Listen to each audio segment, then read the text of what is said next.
Assalamualaikum dan salam sejahtera. Kami daripada Kumpulan 9 ingin menerangkan tentang asimilasi makanan tradisional perayaan kaum-kaum utama di Malaysia. Seperti itu, kumpulan kami terdiri daripada 3 orang ahli, iaitu saya, Anwar Jeffrey sebagai Ketua Kumpulan, Puteri Nur Bazla dan juga Puteri Siti Nur Asia. Setiap kaum di Malaysia mempunyai perayaan mereka yang tersendiri, seperti kaum Melayu, Hari Raya Aidilfitri, kaum Cina, Tahun Baru Cina, dan bagi kaum India, Deepawali. Setiap perayaan yang dirayakan ini mempunyai keistimewaan dan keunikan yang masing-masing, terutama dari segi makanan. Bagi kaum Melayu, lemang merupakan salah satu menu wajib yang perlu dihidangkan di atas meja selain daripada ketupat pada Hari Raya Aidilfitri. Lemang lebih dianggap sebagai makanan yang melambangkan kemeriahan dan hubungan silaturahim antara sesama manusia. Ini kerana lemang bukanlah makanan biasa yang mudah untuk dimasak kerana ia memerlukan teknik dan cara yang tepat.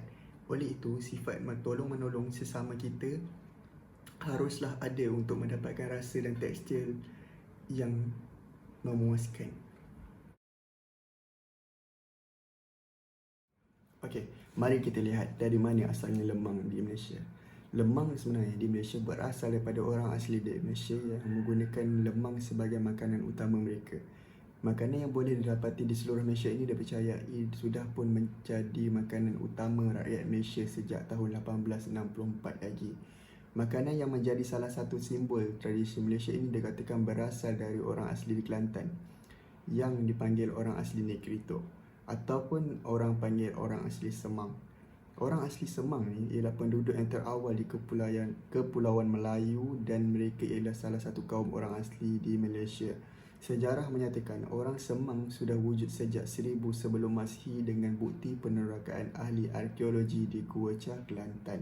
Selain di Kelantan, orang Negrito juga mendiami Borneo, Sarawak. Penerokaan ini dinyatakan oleh pedagang British suatu ketika dahulu.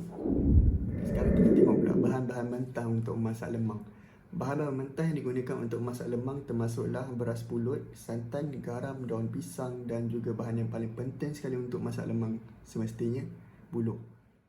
Bahan-bahan ini perlu dimasukkan secara berperingkat. Ini kerana buluh berbentuk silinder dan mempunyai ruang yang kecil. Buluh juga memainkan peranan penting dalam memudahkan proses memasak. Jika anda menggunakan cara tradisional untuk memasak lemang, pastinya anda perlu memilih buluh yang nipis dan bukan yang jenis tebal, kerana ia lebih memudahkan untuk lemang itu masak. Sebelum memasukkan bahan-bahan asas ke dalam lemang, buluh haruslah dibersihkan dahulu. Jadi, selepas buluh dibersihkan, daun pisang dipotong mengikut bentuk silinder dan dimasukkan ke dalam buluh. Seterusnya, beras pulut dimasukkan diikuti dengan garam yang sudah digaul dengan santan. Santan digunakan di dalam lemang bagi mewujudkan rasa lemak yang menyelerakan. Selepas siap, lemang boleh dinikmati bersama-sama hidangan sampingan lain seperti rendang, kuah kacang, ayam masak merah, lodeh, serunding dan macam-macam lagi.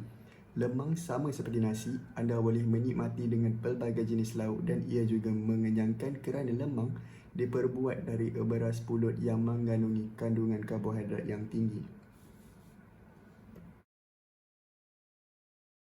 Okey, sebenarnya lemang mempunyai pelbagai jenis. Yang pertama ialah lemang yang biasa kita makan, iaitu lemang yang menggunakan beras pulut biasa yang berwarna putih dan menggunakan bahan-bahan mentah asas tanpa bahan tambahan. Yang kedua pula ialah lemang beras pulut hitam. Lemang beras pulut hitam mempunyai resepi yang sama dengan lemang biasa, cuma perbezaannya ialah jenis beras pulut yang digunakan ialah beras pulut hitam. Apabila dimasak, warna lemang akan menjadi sedikit hitam, tetapi rasanya tidaklah begitu ketara dengan rasa lemang yang biasa. Dan jenis yang ketiga pula, lemang jagung, di mana lemang ini menggunakan bahan yang sama seperti lemang biasa, cuma perbezaannya ialah tambahan jagung yang menambahkan rasa manis di dalam lemang. Warna dan tekstur lemang juga akan kelihatan sedikit berbeza kerana beras pulut dicampur dengan jagung. Selain jagung, anda juga boleh menggantikan jagung dengan bahan lain mengikut kesukaan anda, contohnya seperti durian dan nanas. Jadi itu adalah sedikit sejarah mengenai lemang dan latar belakang. Semoga perkongsian ini bermanfaat.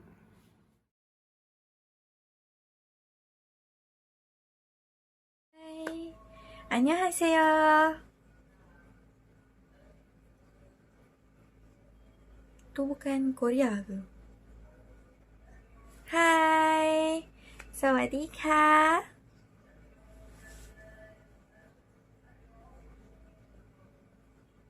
Itu Thailand. Hai. Waalaikumsalam. Okay. So, tadi semua orang dah tengok bahagian Noah, Anwar Jeffrey, di mana dia menerangkan pasal makanan tradisional kaum Melayu. Okay, sekarang Bazlan nak share dengan semua pasal makanan tradisional kaum India dan juga kuih muih dia ketika perayaan Deepavali. Okay, so apa makanan tradisional kaum India yang akan selalu ada pada hari raya pada hari Deepavali. Okay, so antara makanannya adalah roti canai, thosai, idli. Okay, jap. Idli, okay, buat yang baru tahu, yang dah tahu boleh tolong share lah sekali. Kita share sekali sesama. Okay, so idli untuk yang baru dengar, baru tahu ada nama makanan idli. Idli ni dia macam thosai, tapi dia kecil sikit dari thosai, and then dia tebal sikit. Tapi rasa dia sama macam thosai. Kita akan ada nasi daun pisang dengan kuah kari. Tak kisahlah kari ayam ke kari ikan ke, mesti ada kari. Sebab apa? Sebab itu salah satu signature kaum India. Okay. So next, Bazla akan share sikit pasal kuih muih dia. Kuih muih dia mostly manisan lah. Sebab kaum India memang signature dia orang memang manisan. So antara kuih-kuihnya adalah candy, ladu, naik urundi, lepas tu ada muruku. Okay, muruku memang bukan hari raya pun akan ada. And menjadi kuih favourite semua orang. So, muruku ni, muruku biasalah. Rasa dia masin, lepas tu dia akan ada banyak bentuk, ada yang berduri. Tapi dia masih dalam bentuk lingkaran sebenarnya. Okay, so next, kalau korang perasan lah, Mazlah dia sebut ni urundi. Mesti korang tertanya-tanya, apa ni urundi ni? Apa Okay, so ni urundi adalah satu kuih yang diperbuat daripada tepung kacang hijau yang diadunkan bersama gula dan juga ghee, bersama juga dengan kismis. Bila dah diadun-adunkan tu, makanya kemudiannya dia akan membentukkan menjadi sebuah berbola. Mengikut saiz juga, ada yang kecil, ada yang besar, ada yang sederhana. Tapi yang penting rasa dia sedap. Okay, so next adalah candy. Okay, candy ni memang jadi favourite Bazla lah. Memang kegemaran Bazla. Dari kecil sampai besar. Memang Bazla suka sangat makan candy. Candy ni. Okay, candy ni gula-gula ke? Bukan gula-gula. Candy ni diperbuat daripada kelapa parut dan juga dicampurkan dengan susu. Bila dah diadunkan, dia akan membentuk menjadi sebuah bentuk empat segi. Ikut pada individu juga, ada yang bulat tapi kebanyakannya membentuk empat segi lah. So kita bergerak ke Asia yang akan berkongsi pasal makanan tradisional kaum Cina. So sekian, kita jumpa lagi. Assalamualaikum.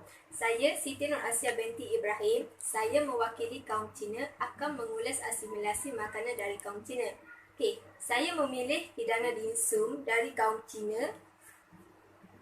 Dimsum ini telah diolah sendiri oleh kaum Melayu. Ia dijadikan makanan yang disukai ramai oleh kaum di Malaysia. Okey, saya rasa ya.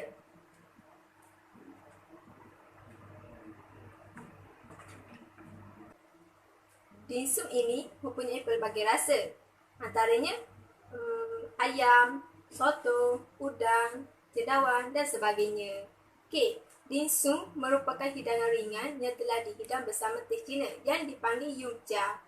Dimsum juga merupakan hidangan yang dihidang pada waktu pagi hingga tengah hari di kedai Cina. Dan dimsum ini juga merupakan hidangan khas pada perayaan kaum Cina seperti Tahun Baru Cina, Hari Ibu dan sebagainya.